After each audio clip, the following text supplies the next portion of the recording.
और अगली खबर केरल से है। केरल में फुटबॉल मैच के दौरान एक हादसा हो गया है। दरअसल वंदूर के पास ये हादसा हुआ। फुटबॉल स्टेडियम की अस्थायी गैलरी गिरने से ये हादसा हुआ है, जिसमें 60 से ज्यादा लोग हादसे में घायल हो चुके हैं और सभी घायलों को फिलहाल अस्पताल में भर्ती करवा दिया गया है। गैलरी में 2000 से ज्यादा उस वक्त मौजूद थे जहां पर यह हादसा हुआ।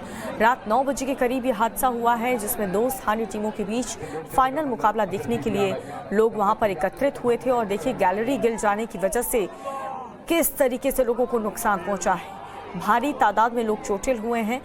हालांकि इस बीच सभी घायलों को अस्पताल में भर्ती करवा दिया गया है। केरल में फुटबॉल ग्राउंड के फुटबॉल स्टेडियम की अस्थायी गैलरी गिरने से ये हादसा हुआ है। सभी घायलों को अस्पताल में भर्ती करवा दिया गया है।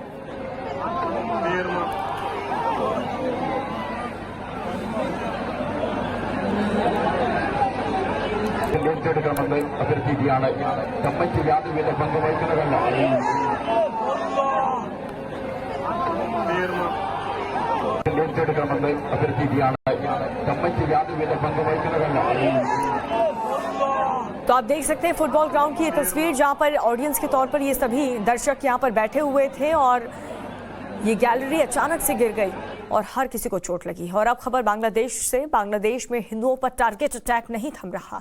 ढाका में 200 लोगों की भीड़ ने इस्कॉन मंदिर पर हमला किया है और मंदिर में तोड़फोड़ की है। मंदिर से जुड़े लोगों को जान से मारने की धमकियां भी मिल रही हैं। बांग्लादेश में ऐसा पहली बार नहीं हुआ है। दुर्गा पूजा के दौरान भी कई मंदिरों पर हमले किए गए थे। बांग्लादेश में हिंदुओं को लगातार टारगेट किया जा रहा है।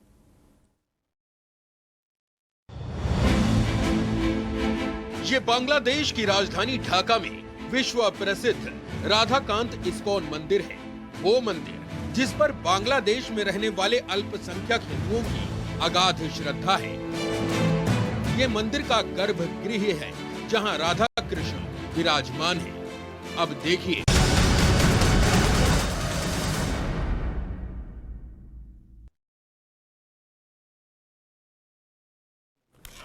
तो देखिए किस तरीके से मंदिरों को टारगेट किया जा रहा है। और बांग्लादेश के ढाका में ये पहला मामला नहीं है। इससे पहले भी कई ऐसे इवेंट और त्योहार पर हमने देखा है कि मंदिरों को टारगेट किया जाता है। ये मंदिर का गर्भगृह है, जहां राधा कृष्ण विराजमान है। अब देखिए मंदिर के दूसरी तरफ का हिस्सा, जिसे बांग्लादेश के कट्टरपंथियों ने गुरुवार की रात निशाने पर लिया। यह है ढाका के इसी इस्कॉन मंदिर की चार दीवारी, जिसके एक बड़े हिस्से को 200 लोगों की भीड़ ने हमला करके तोड़ दिया। तोड़फोड़ के बाद मंदिर में रखे पैसे और कीमती सामान लूट लिए। लूटपाट के बाद इस्कॉन मंदिर के सदस्यों से मारपीट भी की। सुनिए राधाकांत इस्कॉन मंदिर के सदस्य ने इस हमले पर क्या कुछ कहा। डिस्प्लेस इंसिडेंट हुआ। हाँ, तो अभी इधर एक आदमी है, उसका नाम हाजी सोफीउल्लाह है। ये टेम्पल 250 साल का पुराना है। हाँ? तो क्या हुआ इसके बाद में, इधर एक ब्रोकन साइड आप देख सकते हैं। ये ब्रोकन साइड है हमारा। हाँ?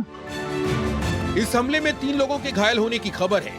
हमलावरों को पड़ोस में रहने वाले कट्टरपंथी हाजी शफीउल्लाह ने उकसाया था। मंदिर प्रशासन का आरोप है कि यहाँ सेवा पूजा करने वाले लोगों को हाजी शफीउल्लाह ने कई बार जान से मारने की धमकी भी दी है। बिल्डिंग देख सकते, पूछने के बाद फर्स्ट जो बिल्डिंग है आप देख सकते हैं, हमें पता नहीं है।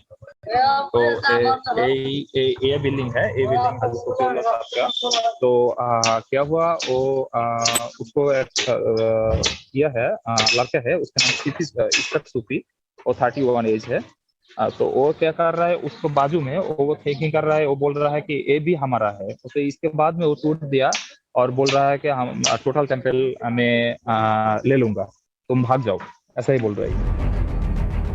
ढाका में राधाकांत इस्कॉन मंदिर पर अटैक होली से ठीक एक दिन पहले हुआ। इस हमले के बाद इस्कॉन इंडिया के वाइस प्रेसिडेंट राधा रमण दास ने संयुक्त राष्ट्र की खिंचाई करते हुए ट्विटर पर लिखा कि हमें आश्चर्य है कि संयुक्त राष्ट्र हजारों असहाय बांग्लादेशी और पाकिस्तानी अल्पसंख्यकों की पीड़ा पर चुप्पी साधे हुए है। इतने सारे हिंदू अल्पसंख्यकों ने अपनी जान संपत्ति खो दी है, लेकिन अफसोस कि संयुक्त राष्ट्र चुप है। इस्कॉन इंडिया के निशाने पर संयुक्त राष्ट्र इसलिए आया क्योंकि हाल ही में संयुक्त राष्ट्र ने इस्लामोफोबिया से निपटने के लिए 15 मार्च को अंतर्राष्ट्रीय दिवस के रूप में घोषित करने का प्रस्ताव पारित किया था। लेकिन पाकिस्तान और बांग्लादेश में अल्पसंख्यक हिंदुओं पर हो रहे लगातार अत्याचार पर यही संयुक्त राष्ट्र मौन है कि हिंदुओं की बड़े पैमाने पर हत्याएं, आगजनी, उनके धर्म स्थलों पर हमले पाकिस्तान, बांग्लादेश, अफगानिस्तान में एक आम बात हो गई है। क्या विश्व बिरादरी, क्या संयुक्त राष्ट्र संघ और जो मानवता के बार अलंबरदार हैं वो कभी इस पर भी बोलेंगे? इस्कॉन मंदिर के वाइस प्रेसिडेंट ने अल्पसंख्यक हिंदुओं पर होने वाले अत्याचार की जो बात उठाई है वो कितनी सही है। इसे ऐसे समझिए कि बांग्लादेश में हिंदू मंदिर लगातार कट्टरपंथियों के निशाने पर रहे हैं। खासकर हिंदू पर्व पर ऐसी घटनाएं वहां लगातार हो रही हैं। कभी होली पर तो कभी दुर्गा पूजा पर मंदिरों में ऐसे हमलों की बांग्लादेश में एक लंबी फहरिस्त है और ऐसी न जाने कितनी तस्वीरें हैं जो इन आरोपों को सही ठहराती हैं। लेकिन बावजूद इसके इन हमलों पर वैश्विक स्तर पर कोई चर्चा नहीं होती। Unfortunately, this is not the only attack on Hindus or on minorities that has taken place in Bangladesh or even in our neighborhood, particularly Pakistan and Afghanistan. There is a long list of such attacks.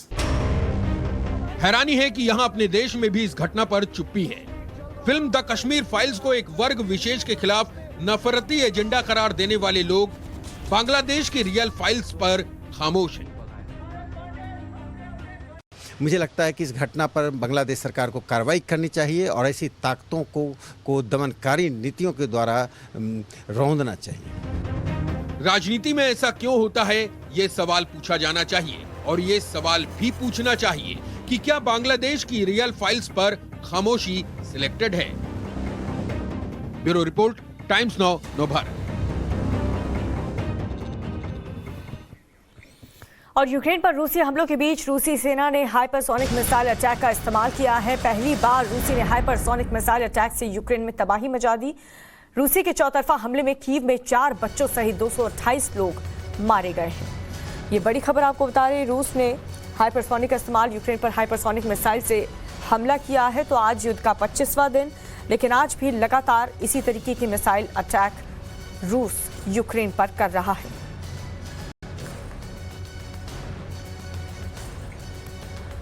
तो रूस और Ukraine के युद्ध का आज 25वां दिन और आज भी इसी तरीके की घटना सामने आ रही है और इस हमले में 228 लोगों के मारे जाने की खबर है। तो देखिए, आम जनता या फिर वहां के इंफ्रास्ट्रक्चर को भारी नुकसान हर दिन बीते 25 दिन से लगातार हो रहा है। इस बीच रूस ने भी काफी कुछ गंवा दिया, तो यूक्रेन पर भी काफी अटैक हुए हैं।